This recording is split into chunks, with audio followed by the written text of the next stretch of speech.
श्री गणेशाय नमः। स्वागत है दोस्तों आप सभी का भक्ति सागर चैनल में। दोस्तों आज हम मंगलवार व्रत कथा लेकर आए हैं। मंगलवार व्रत उन जोड़ों द्वारा रखा जाता है जो पुत्र प्राप्ति की इच्छा रखते हैं। अन्य लाभों में भी परिवार में खुशी शामिल है। जो लोग ज्योतिष में विश्वास करते हैं वह मंगल ग्रह से जुड़े हानिकारक प्रभावों को कम करने के लिए इसका उपवास रखते हैं। मंगलवार का पूरे दिन का उपवास होता है। भक्त जो मंगलवार का उपवास करते हैं वह केवल एक ही समय भोजन लेते हैं, जिसमें आमतौर पर गेहूं और गुड़ से बना कोई भी भोजन शामिल होता है।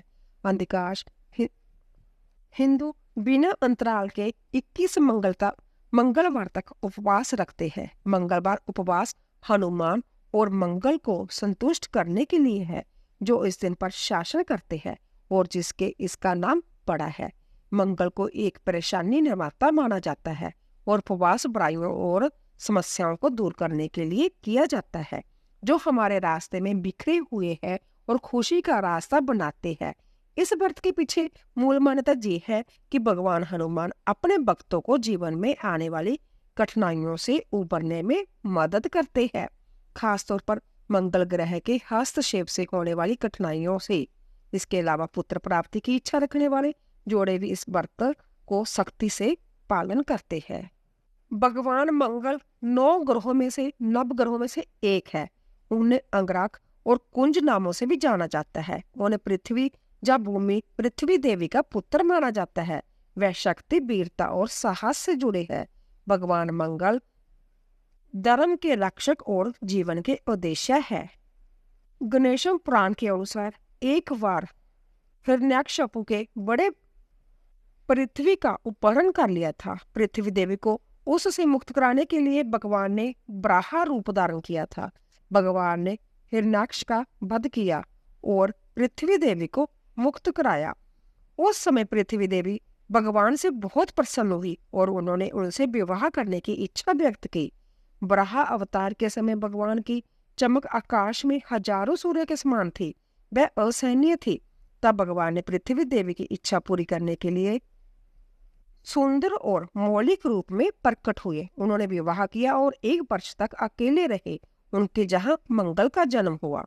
और शिव पुराण के अनुसार एक बार जब भगवान शिव अपने निवास कैलाश पर्वत पर गहन ध्यान में लीन थे, तो उनके माथे से पसीने की 3 बूंदें निकली और धरती पर गिर गई। उन बूंदों में से एक बहुत सुंदर शिशु प्रकट हुआ, जो लाल रंग का था और जिसके 4 हाथ थे। भगवान शिव ने बालक को पालन पोषण के लिए पृथ्वी देवी भूमि को सौंप दिया। बालक का नाम बोम रखा गया, क्योंकि उसका पालन पोषण और लालन पालन भूमि अर्थात पृथ्वी ने किया था। बोम जब बड़ा हुआ तो उसने काशी जाकर भगवान शिव की घोर तपस्या की। भगवान शिव ने उसे मंगल लोक प्रदान किया, जो शुक्र लोक से भी श्रेष्ठ है। यही बोम सौर मंडल में मंगल ग्रह के नाम से प्रतिष्ठित हुआ। भगवान मंगल के 4 हाथ हैं और वह त्रिशूल और गदा को हथियार के रूप में धारण करते हैं। जय लाल आभूषण पहनते हैं। भगवान मंगल की पूजा करने से त्वचा रोग, कर्ज और दरिद्रता आदि से मुक्ति मिलती है।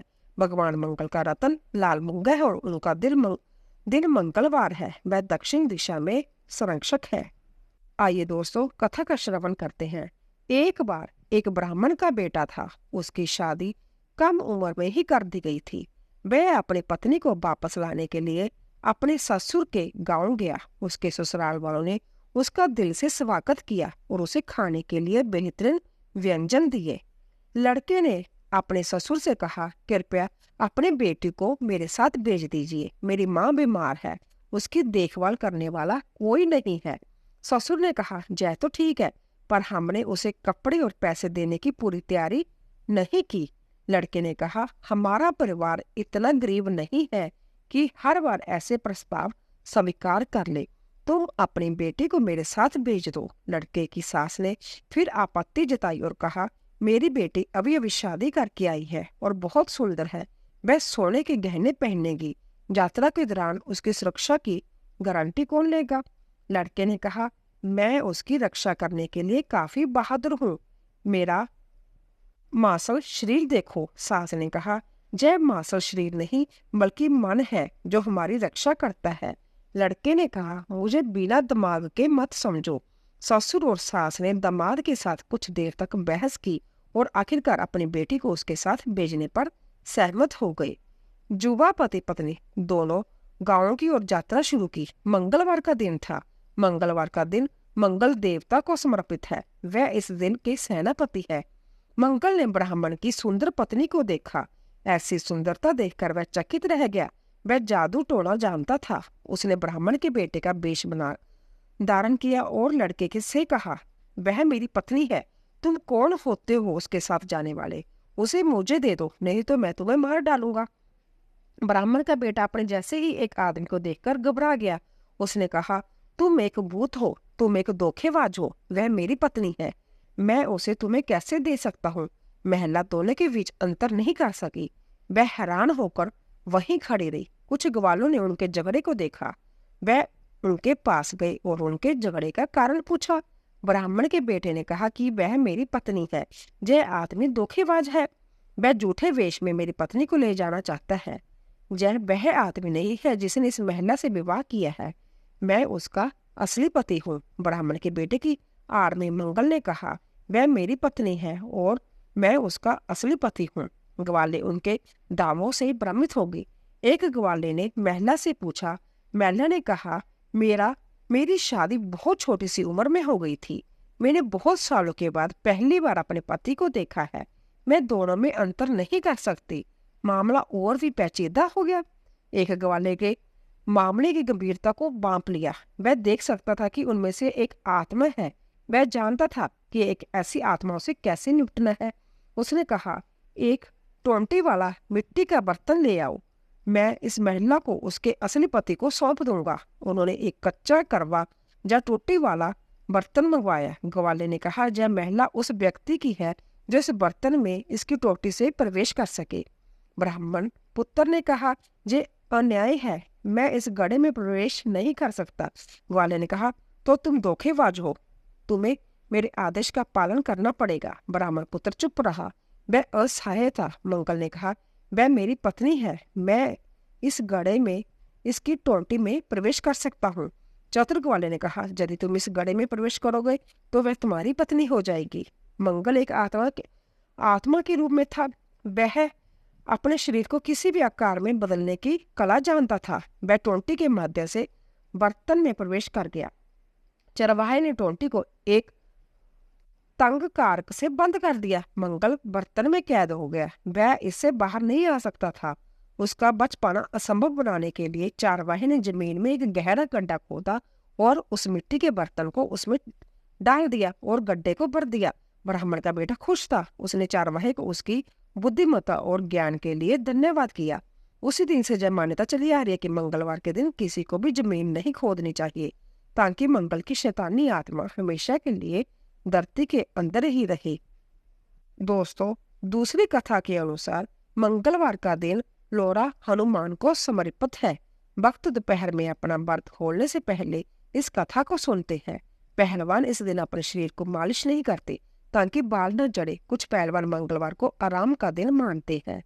एक बार एक बुढ़िया थी। वह मंगलवार का व्रत रखती थी। उसे हर तरह की समृद्धि प्राप्त थी। उसकी बहू उसे हर मंगलवार को 4 रोटियां देती थी। वह हनुमान मंदिर में जाती और वहां 2 रोटियां चढ़ाती। बाकी 2 रोटियां वह खुद खा लेती थी और संतुष्ट हो जाती थी। एक बार बहू ने अपने बच्चों से कहा कि वह अपनी दादी के पीछे पीछे चले और उनकी गतिविधियों पर नजर रखे। उसके पोतों ने कहा कि उनकी दादी ने भगवान हनुमान को 2 रोटियां चढ़ाई है और बाकी 2 रोटियों से अपना व्रत तोड़ा है। उन्होंने इस बात की जानकारी अपनी माँ को दी। उनकी माँ ने सोचा कि बुढ़िया 2 रोटियां बर्बाद कर रही है और इसीलिए उसने 2 रोटियां ही पकाने का फैसला किया। अगले मंगलवार को बहू ने उसे सिर्फ 2 रोटियां ही दी। बुढ़िया हनुमान मंदिर गई और 1 रोटी हनुमान को अर्पित की और बची हुई रोटी से अपना व्रत तोड़ा। उसके पोतों ने उसे देखा और अपनी माँ को बताया। उनकी माँ ने सोचा कि बुढ़िया 1 रोटी बर्बाद कर देती है और उसने उसे सिर्फ 1 रोटी देने का फैसला किया। बुढ़िया ने आने वाले मंगलवार को 1 रोटी ली और हनुमान मंदिर गई। उसने आधी रोटी भगवान हनुमान को चढ़ाई और बाकी आधी रोटी से अपना व्रत तोड़ा। उसके पोते ने जय देखा और फिर से अपनी माँ को बताया। उनकी माँ ने सोचा कि बुढ़िया अपने परिवार के खर्च पर अपना खाना बर्बाद कर रही है। उसने मंगलवार को उसे कोई रोटी न देने का फैसला किया। बूढ़ी औरत खाली हाथ हनुमान मंदिर गई। उसके पास चढ़ाने के लिए अब कुछ भी नहीं था। भगवान हनुमान एक छोटे लड़के के रूप में उसके सामने प्रकट हुए और कहा, हे बूढ़ी माँ, तुम्हें क्या तकलीफ है? बूढ़ी औरत ने पूरी कहानी छोटे लड़के को सुनाई। छोटे लड़के ने कहा, तुम इस मंदिर के पीछे अपनी एक झोंपड़ी क्यों नहीं बना लेती? मुझे अपना बेटा समझो, मैं तुम्हारे लिए भोजन की व्यवस्था करूंगा।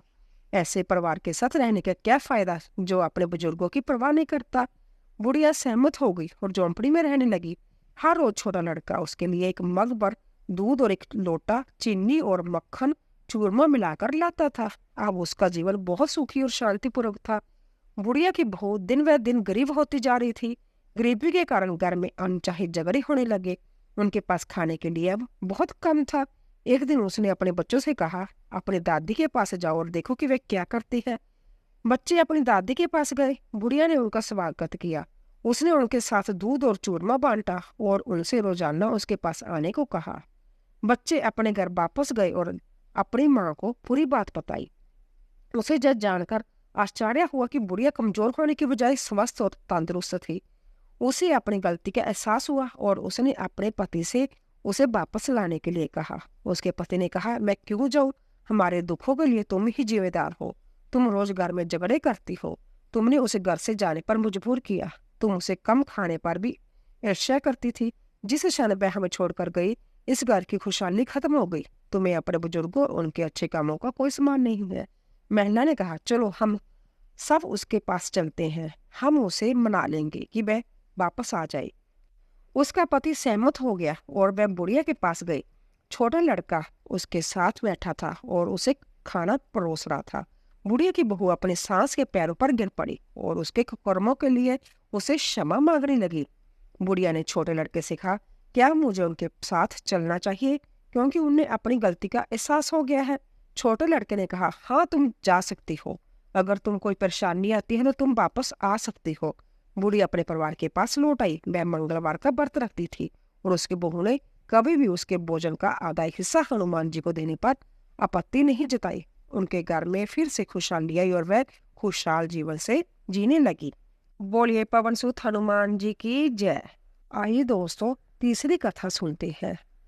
अवांछित संदेह, शंका या अविश्वास परिवार में दुख पैदा करता है। एक ईश्वर पर अटूट विश्वास सुख लाता है। पवित्र जीवन संदेह से परे है।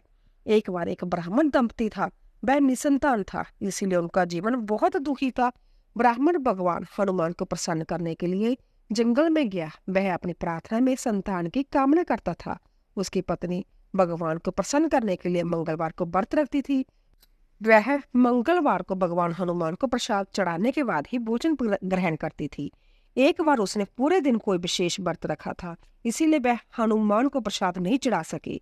उसे इस बात का बहुत अफसोस हुआ और वह खुद को दोषी मानने लगी। उसने आने वाले मंगलवार तक व्रत रखने का फैसला किया। उसने खुद से कहा कि वह हनुमान को प्रसाद चढ़ाने के बाद ही भोजन करेगी। वह लंबे उपवास के कारण कमजोर हो गई और बेहोश भी हो गई।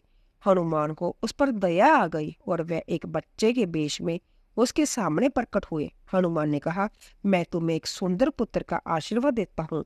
वह हमेशा दिन रात तुम्हारी सेवा करेगा। फिर वह महिला को आशीर्वाद देकर गायब हो गई। सौभाग्य से उस स्त्री को एक सुंदर पुत्र की प्राप्ति हुई। उसने उसका नाम मंगल रखा। कुछ महीनों के बाद ब्राह्मण घर लौटा। उसने देखा कि एक सुंदर बालक उसके आंगन में खेल रहा है। उससे संदेह हुआ और उसने अपनी पत्नी से पूछा, यह किसका बालक है? क्या तुमने व्यभिचार किया है? स्त्री ने विनम्रता पूर्वक कहा, मेरे प्यारे पति, मैं एक पतिव्रता स्त्री हूँ। मैं आपकी अनुपस्थिति में हनुमान जी को प्रसन्न करने के लिए मंगलवार का व्रत करती थी। उन्होंने मुझे यह बालक दिया है। कृपया मेरी बात पर विश्वास करें। ब्राह्मण चुप रहा, लेकिन उसके हृदय में हर क्षण शंकाएं उमड़ने लगी। स्त्री विवश थी। एक दिन ब्राह्मण पास के कुएं पर स्नान करने जा रहा था। स्त्री ने उनसे कहा, कृपया मंगल को भी अपने साथ ले जाइए। वह काफी बड़ा हो गया है। वह आपके स्नान के लिए जल लाएगा। वह आपकी पीठ भी सहलाएगा। ब्राह्मण ने सहमति जताते हुए लड़के को अपने साथ ले लिया। उसने सोचा कि यह अच्छा मौका है कि उसे कुएं में धकेल दिया जाए और पापी बच्चे से हमेशा के लिए छुटकारा मिल जाए। जब लड़का पानी लाने जा रहा था तो ब्राह्मण ने लड़के को कुएं में धकेल दिया और घर लौट आया। महिला को ये देखकर बहुत आश्चर्य हुआ कि ब्राह्मण के कंधे पर गीली धोती नहीं थी। उसने पूछा, क्या तुमने स्नान कर लिया? ब्राह्मण ने कहा, हाँ। महिला ने कहा, कृपया मुझे अपनी गीली धोती दे दो ताकि मैं उसे दागे पर फैला सकूं। ब्राह्मण असमझ में पड़ गया। उसने ग्लानि हो रही थी। वह कुछ शब्द बुदबुदाया और घर से बाहर निकलने की कोशिश की। पत्नी ने कहा, मेरा मंगल कहाँ है? मेरा मंगल कहाँ है? हे मंगल, अगर मैं एक सती हूँ और तुम मेरे सच्चे बेटे हो तो मेरी आंखों के सामने प्रकट हो जाओ। पत्नी और पति दोनों को बहुत आश्चर्य हुआ जब मंगल द्वार पर प्रकट हुआ। उसने अपनी माँ को गले लगाए और अपने पिता के पैर छुए। तभी भगवान हनुमान ने ब्राह्मण के सपने में आकर कहा, हे बेचारे प्राणी, मैंने तुम्हें पुत्र का वरदान दिया है और तुम अपनी पत्नी पर व्यभिचार का संदेह कर रहे हो। तुम्हें इसके लिए खेद होना चाहिए। ब्राह्मण को अपनी गलती का एहसास हुआ। उनकी पत्नी ने नियमित रूप से मंगलवार का व्रत रखा। इसके बाद से वह सुखी जीवन जीने लगे। ऐसा कहा जाता है कि जो कोई भी इस कथा को पढ़ता या सुनता है या किसी को सुनाता है और नियमित रूप से व्रत रखता है, भगवान हनुमान उसे बाजू के बुरे प्रभावों से बचाते हैं और सभी सुख प्रदान करते हैं। बोलिए संकट मोचन हनुमान की जय। तो दोस्तों, आशा करती हूँ कि आपको हमारी कथा अवश्य पसंद आई होगी। प्लीज जाने से पहले कमेंट बॉक्स में जय सिया राम अवश्य लिखिए। आप सभी का धन्यवाद।